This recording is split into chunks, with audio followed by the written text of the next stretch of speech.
Our Father in heaven, we thank you for this food that's been placed before us. We ask you to bless it, bless the hands prepared it, bless it, it'll strengthen our bodies.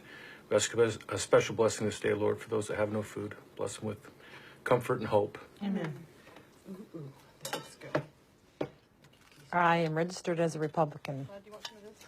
It probably has to do with our religion too. Okay, Mormons. The majority of the Mormons there are those rare Democrats, but the majority of them are Republicans. Oh, I called them, but you know what it is? So I don't look at myself as someone that's economically troubled, no way. But I am worried about my kids. We have paid for doctor bills. We've paid for dental bills. 2 of my children right now do not have health insurance. Our kids without health care was a big turning point for us. That really got my attention.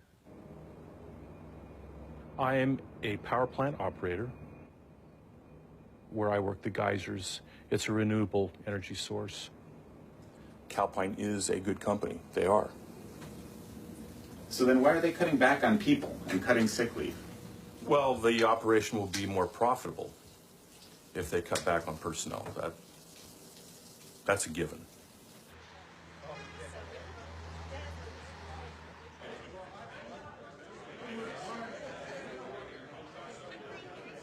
I've always been pro-union from a philosophical standpoint. I consider myself part of the labor force. Therefore, I think labor needs a say. The company brought in anti-union consultants and put on a good campaign to counter the union. Let me just say, I came here, some of you are still on the fence, some people walked out, there is tension in the air. The underlying reality is that if workers don't have power, if they don't have a voice, inevitably their wages and benefits start eroding. It happens inevitably. Personally, I'm a proud Christian.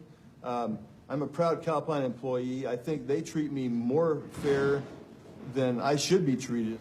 If you have a company that is dependent on shareholders, there is growing and growing pressure on that company to show better and better profits and have higher and higher share prices. That's just the way capitalism is. That's not bad. But what that means, inevitably, is that there's greater and greater pressure to push wages and benefits down to the minimum. So you're a capitalist. I'm a capitalist. I say for these people making their millions, that's fantastic. I could have done the same thing if I went to school and had the brains for it. I do not. So I'm a laborer. And there's such a burden on the companies in the United States now that the cost of business drives them to go elsewhere. But this, right now, is the richest country in the world, and we are richer than we've ever been. Believe me, we as a nation are doing great, and certain people in this country are doing better than anybody's ever done in the world, in world history. it's not just Calpine. I took a $12 an hour cut in pay. Okay, my benefits are going down. And do twice the duties. I'll be running 2 plants instead of 1.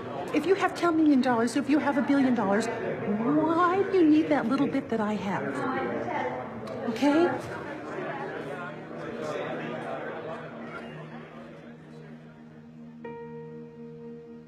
Big companies are designed not to generate good jobs in the United States. Big companies are designed to make profits.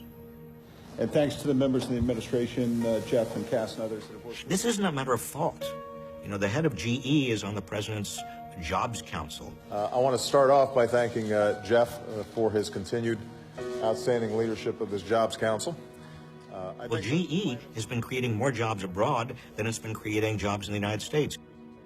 So who is taking care of the American worker? Who is looking out for the American worker? As GE and other big companies and Wall Street and the very wealthy, who basically have capital all over the world, as they have more and more political power, who is actually working in a way in Washington and in state capitals that improves the well-being of the American workforce? The answer is nobody.